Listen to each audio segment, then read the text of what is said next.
Hey there, folks. Welcome to Advisory. I hope you guys are all doing well. Today we are saying peace out to drugs, man. And I've got my tie-dye and I've got my rosy-colored glasses, which are prescription, by the way. And we are continuing in our quest to learn more about drugs, the effect they have on our society, and the effect that they have on our lives. Yesterday we saw a couple of videos. The first was this one all about the history of the American drug trade, which dates back all the way to the colonial days. And it was a fast-paced look at all of the different movements that the drug trade has made over the past few centuries. And I hope through that you were able to see some of the many factors that go into creating this large of a drug trade and a drug problem. It's not just the drug doers, it's not just the drug dealers, it is also a lot of the governmental and monetary systems in place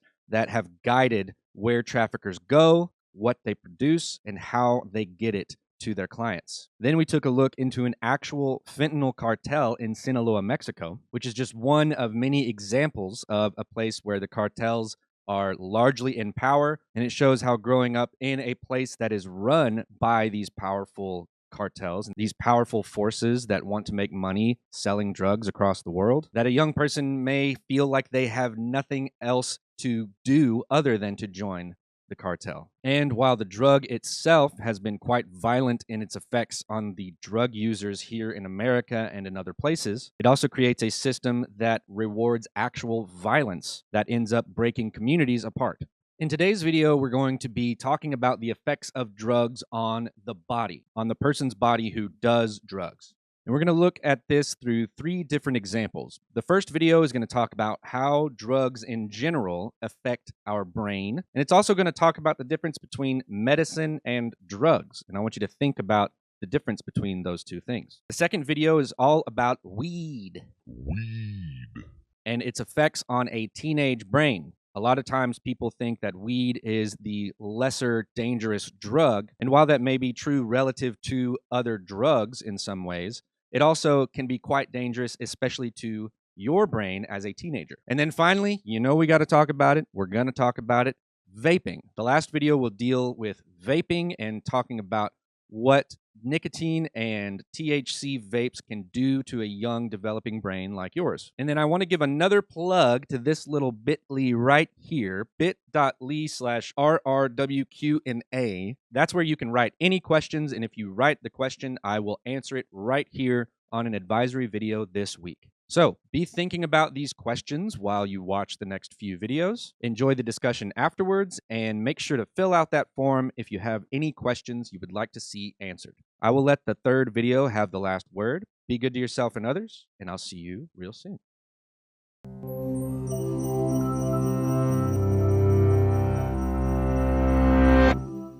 Most people will take a pill, receive an injection, or otherwise take some kind of medicine during their lives. But most of us don't know anything about how these substances actually work.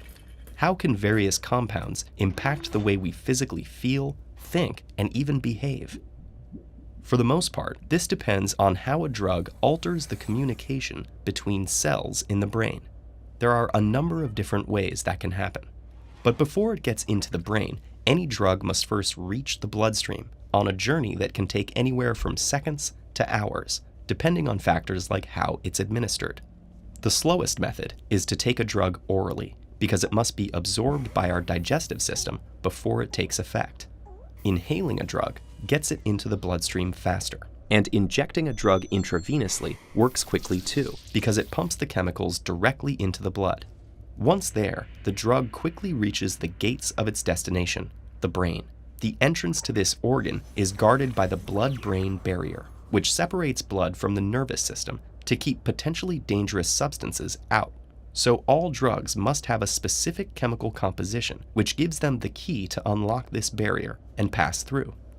Once inside, drugs start to interfere with the brain's normal functioning by targeting its web of neurons and synapses. Neurons are brain cells that have a nucleus, dendrites, and an axon.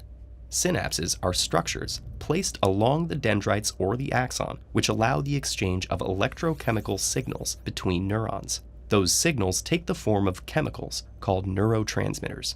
Each neurotransmitter plays different roles in regulating our behaviors, emotions, and cognition, but they all work in one of two ways. They can either inhibit the receiving neuron, limiting its activity, or excite it, creating a new electrochemical signal that spreads throughout the network. Any leftover neurotransmitter usually gets degraded or reabsorbed into the transmitting neuron.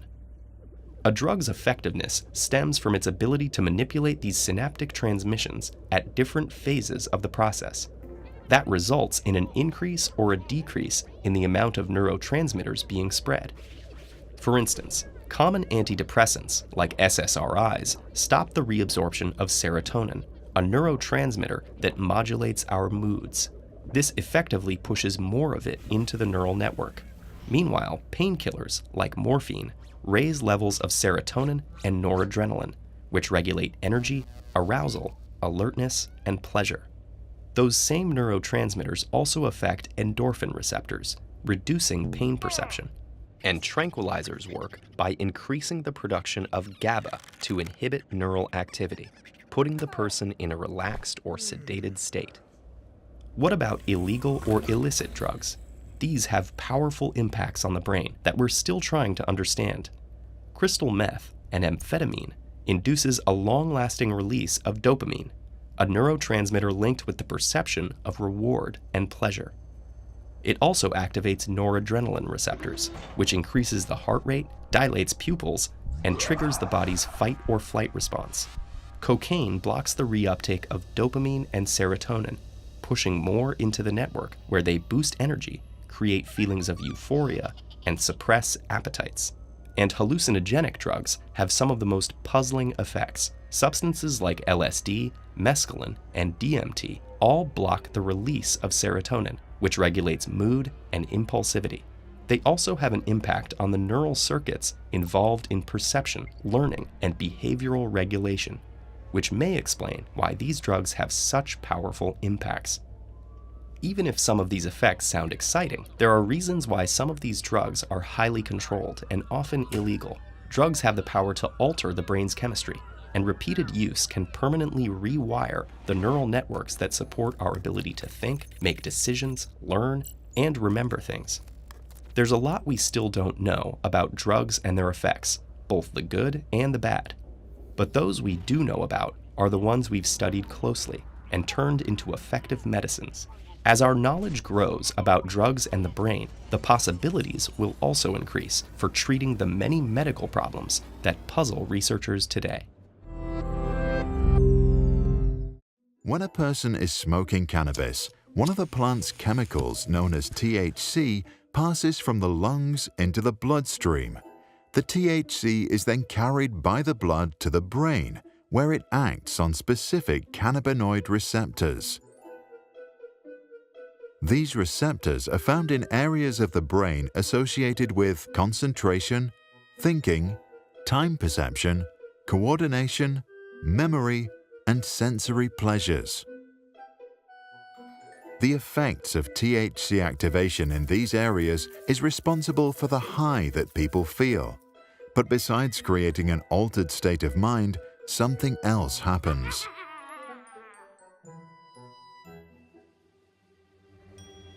In the United States, according to a 2018 survey, 1 in 8 adolescents aged 12 to 17 consumed marijuana in the past year. In 12th grade, about 1 in 16 do so daily. So what's the problem? Even super smart people smoke, right? Let's look at the effect of cannabis on a teenager's brain. The brain's response to counter the effects of THC impairs its attention, its ability to remember, and its potential for learning. These effects can last up to several days. This would not be such a problem if our brain ran like a machine, but that's not the case. The brain is a living organism, maybe the most precious one there is. In teenagers, that organism is still immature.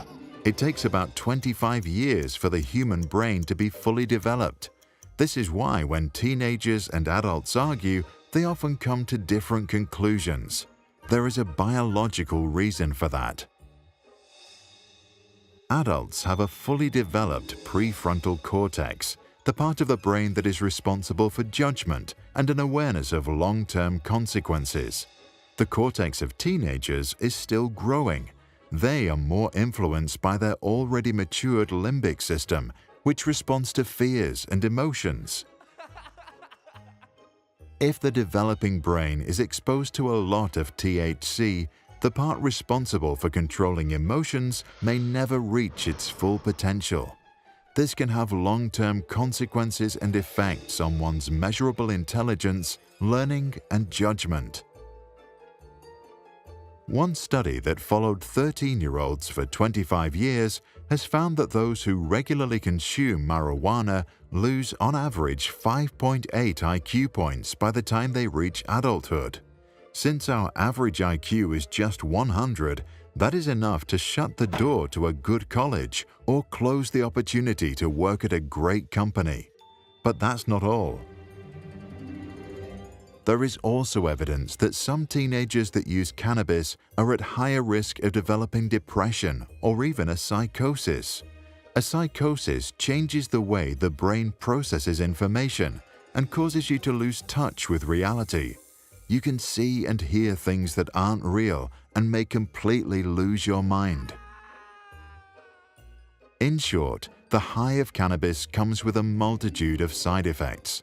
Some might be fun, some might be healing, and some are potentially horrible. We don't always know. If you want to live life with the ultimate learning machine inside your head, you might want to wait until your mind is fully developed before trying weed.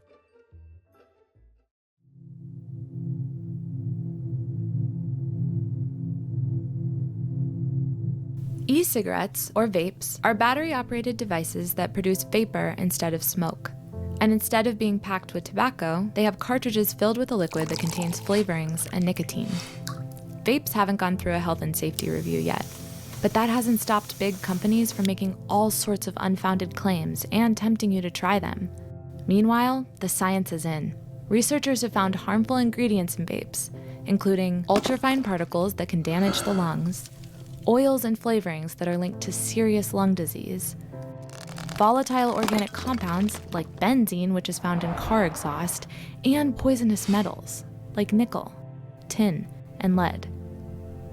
And then there's nicotine, which is extremely addictive and especially bad for young people because of the way the brain works. Our brains grow rapidly until we reach our mid-20s, and using nicotine while it's still developing can disturb this process and increase our risk for addiction and mental health issues later in life. This is because nicotine affects synapse formation in the parts of the brain that control attention and learning, which can lead to memory issues, mood disorders, and lower impulse control permanently. Kids who use nicotine in middle and high school are more likely to use cigarettes and other drugs in the future. Young people who vape are 4 times more likely to go on to smoke cigarettes than those who don't, and drooling delivers way more nicotine than smoking. A single Juul pod is equivalent to 20 cigarettes, which makes all of these risks even more dramatic. It could take years before we fully understand how vaping affects our health. It took 120 years for researchers to show how dangerous cigarettes are. But what experts already know should stop us in our tracks. Get ahead of history. Protect your brain.